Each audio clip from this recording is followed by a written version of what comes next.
अस्सलाम वालेकुम, मैं हूं दिन इम्तियाज़ और आप देख रहे हैं तख्ती ऑनलाइन। अगर हमने स्पेस में जाना है तो हमें पानी चाहिए। स्पेस में ज़िंदा रहने के लिए भी हमें पानी की शदीद ज़रूरत है, लेकिन स्पेस में बारिश तो हो नहीं सकती। ये पानी कहाँ से आएगा? हम स्पेस में बहुत से गैस स्टेशन लगाने जा रहे हैं जो कि हमें पानी भी देंगे और फ्यूल भी। पानी का बड़ा फ़ायदा तो ये है कि हम उसे इस्तेमाल करते हैं, पीते हैं, लेकिन उसके साथ साथ हम उसे फ्यूल के तौर पर भी इस्तेमाल कर सकते हैं। हम ऑक्सीजन और हाइड्रोजन के मॉलिक्यूल्स को अलग करके इस प्रोसेस को, जिसे इलेक्ट्रोलिसिस कहा जाता है, जिसमें बिजली के ज़रिए हाइड्रोजन और ऑक्सीजन को अलग किया जाता है, तो हम हाइड्रोजन का इस्तेमाल कर सकते हैं फ्यूल के तौर पर। पानी हमें रेडिएशन से भी बचाएगा। सूरज की और स्पेस की रेडिएशन से पानी बचाता है। तो इसलिए ज़रूरी है कि हम पानी के ज़खायर स्पेस में ढूंढें, और पानी के सबसे ज़्यादा ज़खायर हमारे सोलर सिस्टम में मौजूद हैं एस्ट्रॉयड्स के पास। इस वक्त हमारे सोलर सिस्टम में बहुत से एस्ट्रॉयड्स हैं जिनमें पानी मौजूद है। कितना पानी मौजूद है, तो मैं आपको ये बताने के लिए एक चार्ट का सहारा लेता हूँ, जहाँ पर मैंने आपको बताया है कि 1 मीट्रिक टन पानी 1000 लीटर के बराबर होता है।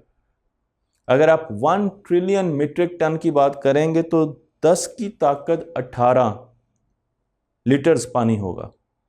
और हमारी स्पेस में 2 ट्रिलियन, यानी स्पेस की जब मैं बात कर रहा हूं तो हमारे सोलर सिस्टम में 2 ट्रिलियन मीट्रिक टन पानी मौजूद है, जो कि इन एस्ट्रॉयड्स में मौजूद है, जिनको हम 3 कैटेगरी में क्लासिफाई कर सकते हैं।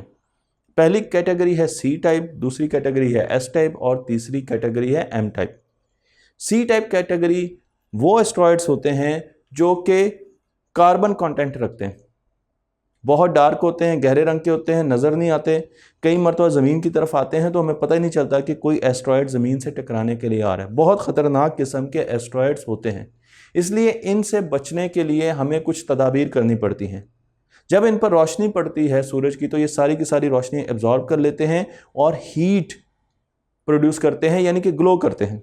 और जहाँ हीट प्रोड्यूस होती है वहाँ पर इंफ्रारेड रेडिएशंस भी प्रोड्यूस होती हैं। तो हम उन इंफ्रारेड रेडिएशंस को डिटेक्ट करते हैं अपनी टेलीस्कोप्स के ज़रिए, और फिर हमें पता चल जाता है कि कोई ऐसा एस्ट्रॉयड हमारी तरफ आ रहा है जो कि हमें विजिबल लाइट में नज़र नहीं आएगा। ऐसी टेलीस्कोप में एक टेलीस्कोप जिसे नियोकैम कहा गया है 2021 में लॉन्च हो रही है, जो कि नियर अर्थ ऑब्जेक्ट सर्विलेंस मिशन के तौर पर जानी जाती है। और इसका काम ये होगा कि इसने सी टाइप एस्ट्रॉयड्स को देखना है कि वो ज़मीन की तरफ तो नहीं आ रहे। फिर हमारे पास एस टाइप एस्ट्रॉयड्स हैं जिसमें सिलिकेट मटेरियल्स बहुत मौजूद होते हैं, निकल भी मौजूद होता है, आयरन भी मौजूद होता है, सिलिकेट होते हैं। और फिर एम टाइप मटेरियल्स आ जाते हैं, एस्ट्रॉयड्स आ जाते हैं जिनमें निकल और आयरन मौजूद होता है। तो सी टाइप और एम टाइप ये वो एस्ट्रॉयड्स हैं जिनकी हम माइनिंग करना चाहते हैं, इनसे हम ख़जाने हासिल करना चाहते हैं, क्योंकि ये हमारे बैंक्स हैं। इनमें मौजूद है प्लैटिनम। प्लैटिनम एक ऐसी धात है जो कि सोने से भी ज़्यादा महंगी है। इससे ज्वेलरी बनाई जाती है, इससे हीरे बनते हैं, बहुत ज़्यादा स्ट्रेंथ होती है इसकी, और इसकी खूबसूरती भी बहुत ज़्यादा होती है। तो इन एस्ट्रॉयड्स में प्लैटिनम बहुत ज़्यादा मौजूद है। मैं आपको एग्जांपल देने के लिए बताता हूं कि अगर एक एस्ट्रॉयड एक फुटबॉल स्टेडियम के बराबर है और उसमें प्लैटिनम मौजूद है, तो क्या आप अंदाज़ा कर सकते हैं कि कितनी मालियत होगी उस प्लैटिनम की? उस प्लैटिनम की मालियत होगी $50 बिलियन, जो कि सिर्फ एक छोटा सा एस्ट्रॉयड है जो कि फुटबॉल के ग्राउंड के बराबर है। इससे बहुत बड़े बड़े एस्ट्रॉयड्स हमारे सोलर सिस्टम में मौजूद हैं। तो फिर हमारे पास सी टाइप जो एस्ट्रॉयड्स हैं, इनमें मॉइस्चर और पानी भी होता है, और यही वो पानी है जिससे हमने फ्यूचर में स्पेस में जाने के लिए गैस भी हासिल करनी है। इन्होंने गैस स्टेशंस बनाने हैं और इन्होंने हमें पीने के लिए भी पानी देना है। तो अगर मैं गैस स्टेशंस की बात कर रहा हूं, तो बड़े बड़े एस्ट्रॉयड्स जिन पर जाकर हम लैंड कर सकते हैं, वो मुस्तकबिल के स्पेस के गैस स्टेशंस बनेंगे।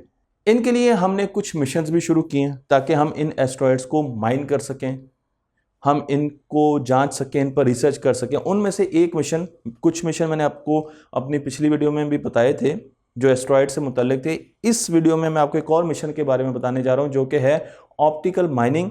और ये मिशन, ये प्रोजेक्ट का नाम है ट्रांस एस्ट्रा। आप इसे सर्च भी कर सकते हैं, और इसमें हम हनी बी स्पेसक्राफ्ट्स इन एस्ट्रॉयड्स तक भेजेंगे, जो कि आपको यहाँ पर तस्वीर में नज़र भी आ रहा है, जिसके पीले पर भी हैं। अगर आप एक हनी बी स्पेसक्राफ्ट को देखें तो आपको रिफ्लेक्टर्स नज़र आएंगे, उसके दो बड़े बड़े कान येलो कलर के नज़र आएंगे जो कि थिन फिल्म रिफ्लेक्टर्स हैं।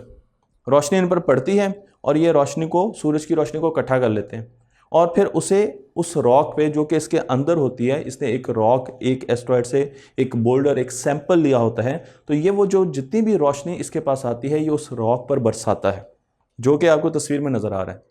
और वो रॉक आहिस्ता आहिस्ता एवेपोरेट करना शुरू कर देती है, उसमें मॉइस्चर बाहर आना शुरू हो जाता है। बिल्कुल ऐसे ही जैसे हम मैग्नीफाइंग ग्लास से एक कागज़ को जलाते हैं सूरज की रोशनी को एक जगह पर बढ़ाकर। बिल्कुल यही कॉन्सेप्ट है इस स्पेसक्राफ्ट का, जो कि इस वक्त यही काम कर रहा है। लेकिन ये सिर्फ एक स्पेसक्राफ्ट नहीं है, ये एक पूरा फ्रेमवर्क है और इसमें आपके पास मुख्तलिफ किस्म के स्पेसक्राफ्ट होंगे, जिसमें अगर आपने चांद पर जाकर माइनिंग करनी है तो वहाँ के लिए लूनर ऑर्बिटिंग आउटपोस्ट बनाई गई है। इसी तरीके से हमारे पास डीप स्पेस एक्सप्लोरेशन सिस्टम भी मौजूद है। और फिर जब किसी जगह पर बहुत से हनी बीज इकट्ठी हो जाती है तो वहाँ पर फिर क्वीन बी आती है। तो मैं आपको यहाँ पर क्वीन बी भी दिखा रहा हूँ, जो कि आगे जाकर हम इसे भी लॉन्च करने जा रहे हैं। तो ये एक पूरा का पूरा नेटवर्क है जिसके ज़रिए हम पहले चांद पर माइनिंग करेंगे, हम कुछ एस्ट्रॉयड्स को भी देख रहे हैं जिन पर हम माइनिंग करने जा रहे हैं, और हम नियर अर्थ ऑब्जेक्ट्स को भी देख रहे हैं। तो नियर अर्थ ऑब्जेक्ट्स क्या होते हैं? ऐसे ऑब्जेक्ट्स जो हमसे 1.3 AU of the sun distance रखते हैं, यानी जितना डिस्टेंस ज़मीन से सूरज का है इतने अगर आप दूसरी तरफ चले जाएं तो जितने भी एस्ट्रॉयड्स हैं वो नियर अर्थ ऑब्जेक्ट्स की लिस्ट में आते हैं। और इस वक्त तक हम 20,000 नियोस को सोलर सिस्टम में आइडेंटिफाई कर चुके हैं, और इनको आइडेंटिफाई करने की ज़रूरत क्यों है वो मैं आपको आगे चल कर बताने वाला हूँ। तो हमारे सोलर सिस्टम में 500,000 एस्ट्रॉयड्स हैं। अगर नियर अर्थ एस्ट्रॉयड्स देखें जिनसे हमें फ्यूचर में ख़तरा हो सकता है वो 7,000 है। अगर उससे भी ऊपर चले जाएं और देखें कि जिससे हम सैंपल ला सकते हैं, जो कि इस तरीके से चक्कर लगाते हैं कि हम उनसे जाकर सैंपल ला सकते हैं, फिजिबल है, वो 192 है। और उनमें जो 200 मीटर से ज़्यादा का डायमीटर रखते हैं वो 26 है, क्योंकि उनसे हमें सबसे ज़्यादा ख़तरा है। और उनमें जो कार्बन रिच है वो 5 है, और उनमें से एक जो एस्ट्रॉयड है वो है बन्नू। ये पाकिस्तान का शहर बन्नू नहीं है, ये स्पेस का एक एस्ट्रॉयड है जिससे हमें बहुत ज़्यादा ख़तरा है। और इसीलिए उसको स्टडी करने के लिए हमने एक स्पेसक्राफ्ट स्पेस में भेजा हुआ है जिसे ओसाइरिस रेक्स कहा जाता है। इसका काम यह है कि इसने जाकर बन्नू से एक बोल्डर उठाना है और 60 ग्राम या उससे ज़्यादा का बोल्डर होगा, रॉक होगी, और उसे ज़मीन पर वापस लाना है। इस वक्त जब मैं बात कर रहा हूं तो ये बोल्डर उठा चुकी है और ज़मीन की तरफ वापस आ रही है। बन्नू एक ऐसा एस्ट्रॉयड है जिसका अगर आप ऑर्बिट देखें तो ये ज़मीन के ऑर्बिट के बहुत करीब है, इसलिए हमें इससे डर है कि किसी वक्त ये ज़मीन से ज़रूर टकरा सकता है। ये ज़मीन से 200 मिलियन माइल्स के फासले पर है और इसका जो साइज़ है वो अमेरिका की एम्पायर स्टेट बिल्डिंग के बराबर है। इसे हमने सेंट्री मॉनिटरिंग सिस्टम में डाला है। सेंट्री मॉनिटरिंग सिस्टम एक ऐसा टेबल है जो नासा ने डिवाइस किया है जिसमें ऐसे एस्ट्रॉयड्स रखे गए हैं जो मुस्तकबिल में आज से 100 साल के बाद उनके चांसेस हैं कि वो ज़मीन से टकरा सकते हैं। 100 साल या उससे भी ज़्यादा साल हो सकते हैं। तो मैं आपको जब सेंट्री टेबल यहाँ पर दिखा रहा हूँ तो आप देख सकते हैं कि बन्नू इसमें दूसरे नंबर का थ्रेट आइडेंटिफाई किया गया जो कि ज़मीन से फ्यूचर में टकरा सकता है। इसलिए बहुत ज़रूरी है कि हम इसको स्टडी करें और देखें कि हम इसे पहले ही कैसे रोक सकते हैं। और उसके लिए हमने जो स्पेसक्राफ्ट भेजा है ओसाइरिस रेक्स, वो इस वक्त बन्नू पर बोल्डर इकट्ठा कर चुका है और मार्च 2021 में अपनी वापसी का, यानी ज़मीन की तरफ वापसी का सफ़र शुरू कर चुका है, जो कि 2023 सितंबर में ख़त्म होगा और वह ज़मीन पर पहुंच जाएगा। और इस तरीके से हमें पता चल जाएगा कि इसमें कौन कौन सी मेटल्स हैं और इसमें कौन कौन सी मादनियात है और हमने इसको किस तरीके से ज़मीन से टकराने से बचाना है।